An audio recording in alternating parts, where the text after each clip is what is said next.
this morning. I was surprised. I got here a little later than I anticipated. But all is well, yes? Yes.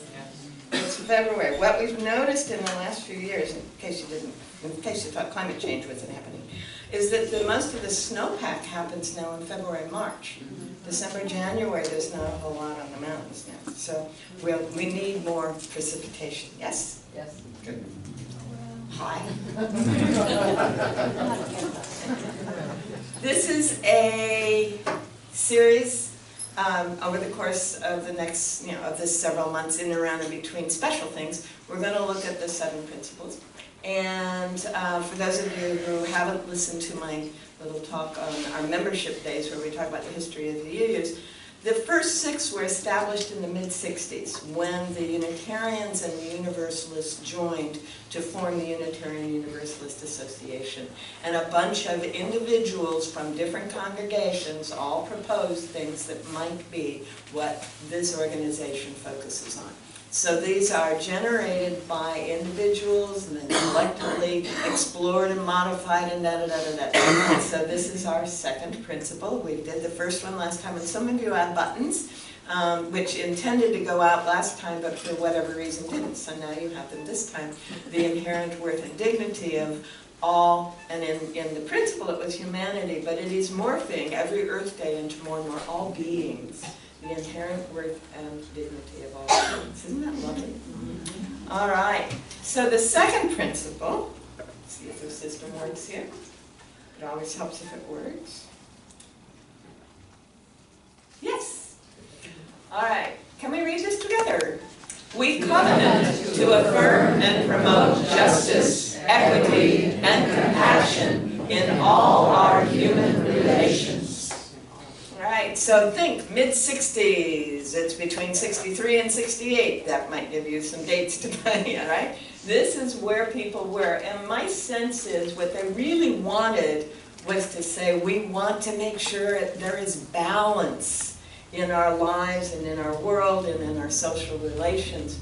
And so the first thing that I wanted to explore, and the mic isn't working, so I was going to have the mic go around, but what does human relations mean to you?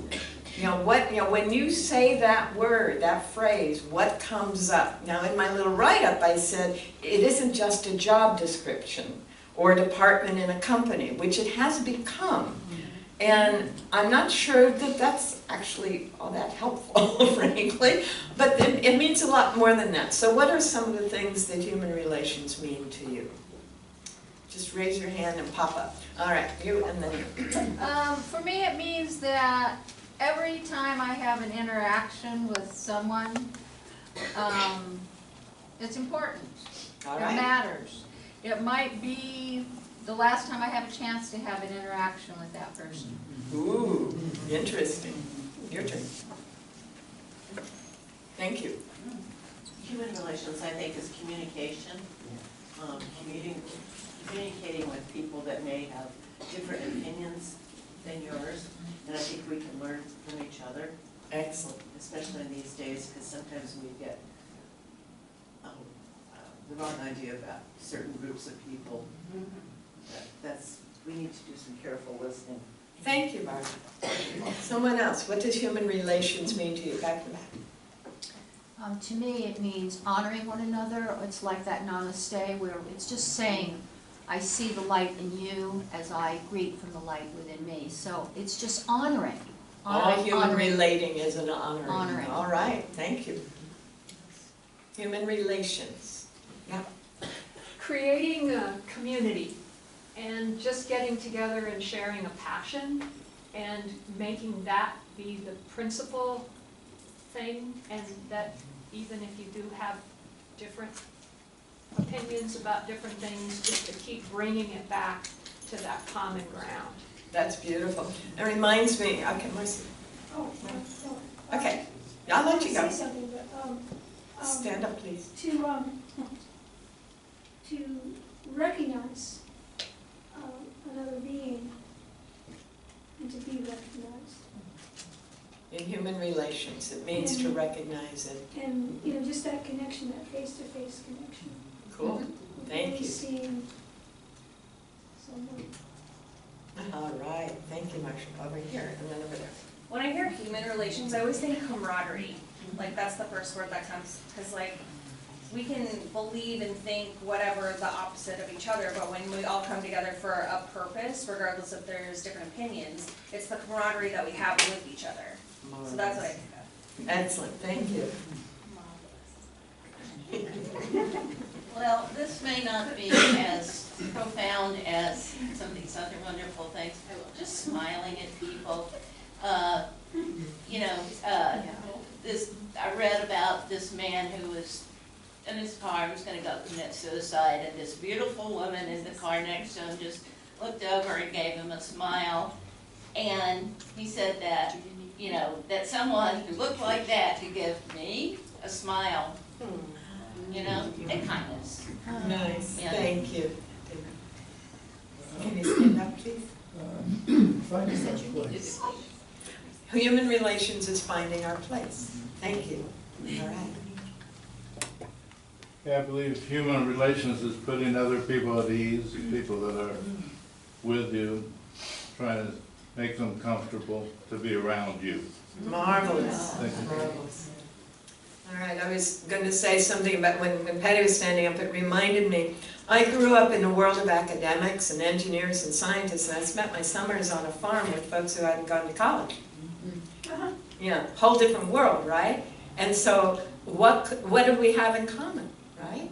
And what we had in common was cooking and sewing and taking care of kids and all of that stuff. And then I went into the military as a Navy wife, and what did I have in common with the other wives, And I grew up in an academic environment, and I had farming, but they had other experiences. So we had to learn to relate in terms of what we had in common, and then you brought that into my awareness. When I see the word relations, there's a little trigger in my mind. I have this associative memory, and I always hear all my relations in the Native American speak. All my relations, So these are my human relatives. I'm seeing relatives. And I attended a conference call a little while ago. A group of indigenous and academic folks are getting together and exploring what is the consciousness we need to have an earth that works for us and to live on the planet harmoniously. And the person who was organizing the conference said, that in his language, whenever you greet anyone, you use the term ahwan, ahwan, ahwan. I did this, I think, last time. Ahwan, right? I recognize myself in you. I recognize myself in you. So human relations is our interaction with other folks. And if we're conscious, we do all the wonderful things I just heard. But how many times are we conscious when we're interacting with other folks? So it's sort of a discipline to be mindful and aware. I am relating to another human being, right? So we've said in this purpose, in this covenant, that we will promote justice. Now, justice is the scales, but for a lot of us, it's the gavel. I have declared this to be the case, right? What does justice mean in our hearts and in our minds? When we say we're going to promote justice in all our human relations. Now, it was about the time that this was put into the Unitarian Universalist covenant that Martin Luther King says if there is not justice for one, there is not justice for all. And I was intrigued that the jail in Portland has that written on the exterior wall. Right? When they built it, it's a big concrete building and they carved that into the exterior wall. So what does justice mean? When we say I'm going to promote justice in human relations, what are we talking about? Yes? Equality. That's next. Justice. A lot of times it's witnessing for another person. I'm thinking of when people of color, especially, get pulled over by a cop. If you have the chance, just kind of hang out and see what it's like, you know, what the interaction is, and be there for them. All right, intriguing, yes. I think of tribal justice, which is a decision made by the whole community that heals the community. It allows, it's not about punishment. It's about doing whatever it takes that the community can continue to function in love and togetherness, and the issues be dealt with. Spoken like a shaman, thank you. That's the role of the shaman in the community, to observe when there's an inharmony and help restore it so that healing wholeness can happen. Thank you. Other ideas, when you say, I'm going to promote justice in all my human relations, what actually are you thinking? Fairness. Fairness, okay. Not restricting the rights of anyone in favor of another. She said, not restricting the rights of anyone in favor of another one. So I'm not hearing anything about sentencing and courts in all of this. I'm to the end. Harmonious coexistence. Justice involves harmonious coexistence, Ruth? Well, it reminded me of the movie Just Mercy that created the Innocence Project of black people who are innocent on trial, death row. How someone created this program where they went into examining and finding more evidence, and they found out they were innocent. And so there was no justice done, and they're serving years of their life, yeah. Okay, so some people are being activists in their community Yes. to restore justice where perhaps it hasn't happened in the past. Thank you. I think about when I went to Mexico and went into this really small town, there was no jail. There was, you know, just a couple of restaurants and a couple of buildings. And I said, well, you don't have a jail. And just curious. And they said no. And I said, well, what do you do when people get, you know, drunk or violent or whatever? And he looked at me and he says, we just tell them to go home.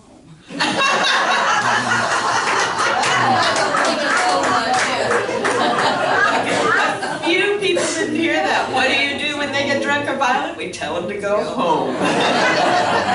Love it. Okay, one more. Recognizing the differences amongst humans and meting out justice for that, treating each one according to their own specific. That's the next one. Hang on to that one. So I didn't hear anything about vengeance. I didn't hear anything about punishment. I didn't hear anything about getting mine back. I didn't hear anything like that. And we live in a world where those are the ideas that come with this word. All right? So be aware that if you're coming from where you have just spoken, you may have to listen a little more deeply to the people around you to be able to be responsive to what's being said. Right? This is beautiful. All right, let's go into the next term. And this is almost the illustration that Sally used in the blast. Okay, equity as separate from equality. And the idea is that equity means that everyone gets what they need to be able to have equal access, to be able to work in an equal way. And the equal says everyone gets the same thing. All right? So anyone who's raised more than one child is aware that, to be fair to the children, you're going to give them different things, aren't you? You're not going to give everybody equal, right? I had a wonderful aunt who used to say, life isn't fair, but you can hope for equity. Isn't that interesting? Equity. And so, you know, the words that we're using here, justice, equity, and we're going to look at compassion here in a minute, are all very ancient words in English. They all come from the Old English. Some of them have the Old French in there too. And they come from Latin, and before that, the Greek. I mean, this is very important, fundamental stuff in the culture in which we have been raised. So it's interesting that it seems to be glossed over so many places. But, you know, I'd love to have your exploration or a response to the word equity. I think Helen was about to do that. You want to repeat what you just started to say? You said it a lot better. Oh, you're a sweetheart. Okay. Other, equity, what comes up? Yeah. And I remember studying this, very, very carefully said, we are not created equal. All of us are different. However, we should all have equal rights and opportunities. Interesting. So this is interesting, the idea that we have learned to equate equality with same. All right? I am not the same as anybody else in here, and neither are you. But we are all equal. None of us is more important. None of us is less important. None of us deserves anything more. None of us deserves anything less. But we're all different. So yeah, this is an interesting thing that has, you know, the language is constantly shifting. So when we hear someone say equal, are they saying the same? Or are they saying that we all have, you know, as you were saying, equal rights, equal access, etc.? Thank you. I saw another hand. Yes? I just think the sort of new concept around privilege and having to understand that this involves privilege. Yeah. And we need to look to ourselves and what privileges we've had or don't have. Right. Excellent. Excellent. A lot of us have been given the bigger box. Yeah. And we don't even know it. Yeah. Yes. We just assume everyone has the same size box, which is normal for children. Children assume everybody is the same. Yeah, everybody has the same growing up, the same parental issues, the same stuff. Everyone, and you know, part of growing up is learning that that isn't the case. How many of you remember the first time you were in a country where there was real poverty? Oh, yeah. Wasn't that a shock that first time? You mean everybody doesn't have that? You got to be kidding me. How do they live without that, right? I did a project, we were developing low-income housing in Corvallis, and we went to the OSU Design School and said, we'd like to involve your students in designing our spaces. And they said, great. And we had 1,000 square feet, and the kids couldn't figure out how they were going to have two bathrooms in 1,000 square feet, and they knew you couldn't have a family of more than 3 without 2 bathrooms. It was not possible. Right? Right? It's that same assumption of, you know, the 2 boxes. I have one over there and one over there. And yet then the issue comes up of the children having a sense of entitlement. And that's the next piece, right? Privilege and entitlement get in the way of equity, don't they? Yes. You spoke about children, and I have twin girls, and I have always tried to do box on the left. Equal. And now as a parent of adult children, I'm realizing that it's time to do that. Marvelous. Very helpful. And with twins, that's really right. Thank you. And something in that graphic just occurred to me that I hadn't thought of before, and especially in dealing with children. It hadn't occurred to me that the tall person who has a perfectly good view may not even be aware of the fact that the others can't see. Bingo! It's really important to be aware of, well, yeah, we're all standing on the same box, but maybe their box isn't enough for them. Right on. Thank you. That's beautiful. So equity, to promote equity in all our human relations, is to be aware that perhaps the person next to me could use a little bit of a hand. I mean, I know the people in this room often let the person behind you that only has one item go in front of you in the market, right? And I know you do a lot of those things. And I've known, because just personally, whenever I've been injured, you've all showed up and given me a little bit more of a boost so I can be in equity with you, right? Yes? Well, and it's just saying, that picture is just saying what I was verbalizing. We are all created differently, but with the same rights. So all of them now can see. Yeah, that's the goal. All right, one more. I'm just struck by the woman in those 2 pictures is solid in the same space. In the middle. It's the father and the child that have adjusted to create the same level playing field. Very cute. That's an interesting approach to that image. Thank you. All right, so our next one is compassion. All right, again, from the Latin through the French into the Old English and modifying over the years. I grew up in a household of ministers and social workers as well as academics and a historian, just a very weird household. But yeah, compassion for us became equivalent to pity. We need to pay attention. There is a difference, right? In the Latin, that C-O-M is actually usually spelled C-U-M. It means with. And passion is feeling. So I'm feeling with. And then there's another piece, and that's what the one child is demonstrating, with a desire to fix it, to help prevent or to undo the effects of the negative feeling. Okay, so it's two things. Compassion in the current use of the word, not the original word, but in the current use is not just to feel with, but to feel with and with also ready and willing to do what is necessary to undo that feeling. All right? So any things about compassion in all our human relations. What are we talking about here? Yes? When you're in compassion, you're with that person. You see yourself in them. You remember, if they are not experiencing what they're experiencing right now, you remember what that is. You have empathy, and you are there for them. You may not be able to fix it, you just hold it. Need we say more?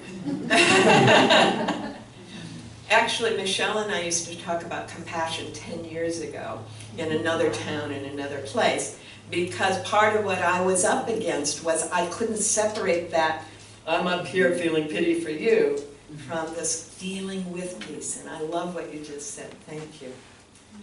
Anyone else? Bringing compassion to our human relations. Marion. Okay, Judy.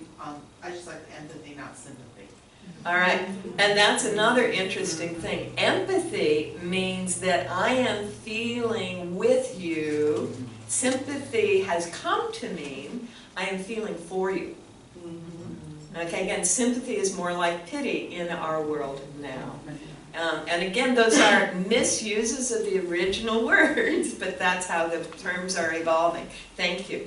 And back here. Yes, ma'am. Oh, I think it's just something that medical professionals and social workers struggle with all the time, you know, and one example, you know, I learned how to just be compassionate and be with people who are dying or suffering, whatever, and not get overly emotional. But a lot of people have struggled with that. And one of my energy teachers said, you know, that when a nurse would go into a burn unit sometimes and going to see burned children, the children would start crying because they saw so much, too much empathy and sympathy coming at them. If the nurse is in too much emotion, the kid's gonna bump. Yeah, oh wow. Kind of help it, you know, explain it, that it's a skill to be able to develop, to be compassionate with someone but not get overly caught up in their emotions. Lovely, thank you, Mary. I got Michelle again and then two back here. I think sympathy is actually a put down. It has become that. And because in sympathy you're saying, I am looking down on you and I bestow my little blah. And that's very insulting. And again, that has the evolution of the language, because in the Greeks it means with again. Yeah, so this is interesting. Now it's for. I'm feeling for you from up here. Yeah, all right, back here. I have Patty and then Sarah. Back to those twin girls. We adopted them as babies. And when we went through the adoption process, it was encouraged for us to go to a therapist, and the whole purpose was for us to see what the couple had to go through and for them to see what we were going through.